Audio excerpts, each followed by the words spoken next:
వరదలకు తీవ్రంగా దెబ్బతిన్న ఖమ్మం జిల్లాలో నష్టాన్ని అంచనా వేసేందుకు కేంద్ర బృందం పర్యటించింది. పాలేరు రిజర్వాయర్ వరద ప్రభావిత ప్రాంతాలను పరిశీలించేందుకు కేంద్ర బృందం ఈ రోజు జిల్లా సరిహద్దు కూసుమంచి మండలం నాయక్ను గూడెం చేరుకుంది.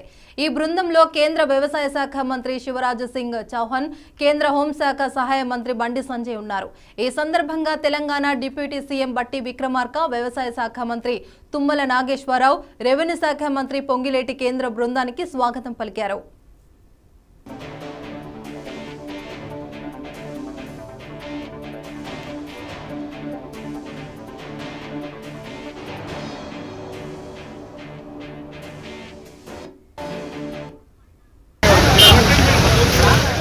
Sir okay